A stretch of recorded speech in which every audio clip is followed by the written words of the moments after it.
실내 체육시설 집단 감염 사례도 계속 늘고 있습니다. 헬스장 등 실내 체육시설에서 발생한 확진자가 올해 들어서 1,200명 가까이 발생했는데요. 방역 상황 직접 살펴보겠습니다. 김우중 기자. 네, 서울 상암동에 있는 실내 체육시설 안에 나와 있습니다. 네, 이 체육관 방역은 지금 어떻게 이루어지고 있는 겁니까? 네, 제가 나와 있는 곳은 복싱장입니다. 이 복싱의 특성상 어쩔 수 없이 신체 접촉이 불가피할 수밖에 없는 상황인데요. 따라서 방역 수칙에 훨씬 더 열중하는 모습을 볼 수 있습니다.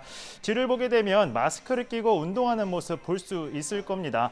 아무래도 실내다 보니까 이 마스크를 꼈다고 하더라도 이 비말이 나오게 된다면 훨씬 더 위험할 수밖에 없는 상황인데요. 따라서 복싱 관계자는 항상 문을 열고 환기에 집중하는 모습을 볼 수 있습니다. 복싱 관계자의 말 한번 같이 들어보도록 하겠습니다.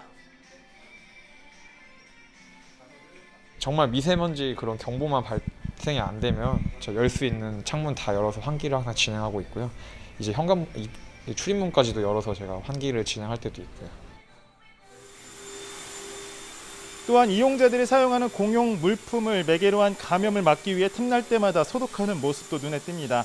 다만 시설 관리자가 아무리 방역에 충실해도 체육관 이용자들이 지키지 않으면 아무 소용이 없는데요. 최근 실내 체육시설에서 발생하는 집단 감염이 잦은 만큼 이용자도 경각심을 갖고 마스크 착용 등 철저한 방역 수칙 준수가 여느 때보다 중요할 수밖에 없습니다. 네, 앞서 실내 체육시설 집단 감염이 심상치 않은데 올해 관련 확진자가 1,200명에 육박했다고요?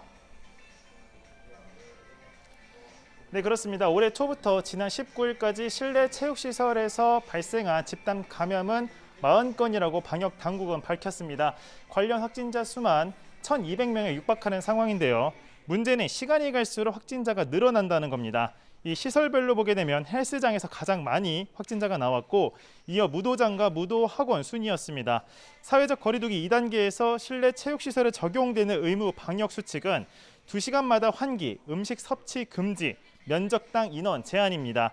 방역당국은 격렬한 운동을 하는 체육관에서 2m 거리두기를 지켰어도 감염이 일어난 사례가 있는 만큼 환기와 이용자의 마스크 착용 등 기본적인 방역 수칙 준수를 거듭 당부했습니다. 지금까지 서울 상암동에 위치한 실내 체육시설 안에서 YTN 김우준입니다.